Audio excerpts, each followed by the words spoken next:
السلام علیکم، میں ہوں آپ کا میزبان اختر سعید اور آپ دیکھ رہے ہیں سعید T V.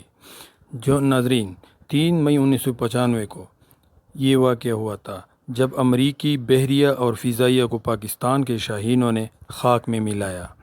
Pakistani air force کا ایک انوکھا کارنامہ جس نے دنیا کو حیرت میں ڈال دیا ہے۔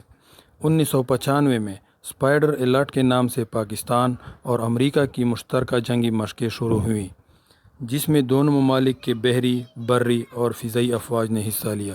ان مشقوں کے آخری مراحل میں فضا سے سمندر میں حملہ کا مقابلہ رکھا گیا، جس میں پاکستان کو ایئر فورس کو ٹارگٹ دیا گیا کہ وہ سمندر میں امریکی بحری بیڑے ابراہیم لنکن CN-72 کے قریب جا کر اس پر حملہ کر کے مصنوعی طور پر تباہ کرنا ہے۔ دوسری طرف امریکی بحری بیڑے پر موجود امریکی فوج کو ٹاسک دیا گیا کہ وہ ہوا میں پاکستانی جہازوں کا پتہ لگا کر حملے کو ناکام بنانا ہے اور مصنوعی طور پر پاکستانی جہازوں کو گرا کر یہ مشن اپنے نام کرنا ہے۔ اس مشن میں امریکی فوج اور افسران انتہائی مطمئن تھے۔ ان کی اعتماد کی وجہ امریکی بحری بیڑے پر موجود دنیا کا سب سے طاقتور اور مضبوط ترین ریڈار سسٹم تھا، جو میلوں دور سے کسی بھی فضائی نقل و حرکت کی درست نشاندہی کے قابل تھا۔ دوسری وجہ امریکی بحری بیڑے پر جدید ترین جنگی طیارے تھے۔ دوسری جانب پاکستانی فضائی اڈے کا منظر، جس پر اس مشکل ترین آپریشن کے لیے جوانوں کا انتخاب کرنا تھا، اور حسب معمول تمام پائلٹس عزم اور ولولے کے ساتھ اس مشن پر جانے کے لیے تیار تھے۔ لیکن اس مشن پر صرف 2 پائلٹ منتخب ہونے تھے، جن کو اپنے معراج طیاروں کے ساتھ اس مشکل ترین مشن پر جانا تھا۔ سینئر کمانڈر کے فیصلے کے مطابق اس مشن پر ونگ کمانڈر عاصم سلمان اور فلائٹ لیفٹیننٹ احمد حسن کا انتخاب کیا گیا۔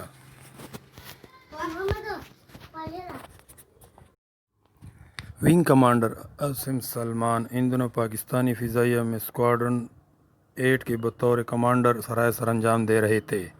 3 بجے کے وقت دونوں پائلٹ اپنے مشن پر روانہ ہونے سے پہلے اپنے طیاروں کی جانچ پڑتال میں لگے رہے تو ونگ کمانڈر عاصم سلمان نے دوسرے پائلٹ احمد حسن کو اپنے پاس بلایا اور بتایا کہ میں امید کرتا ہوں کہ اللہ اس مشن پر ہمیں ضرور کامیاب کرے گا۔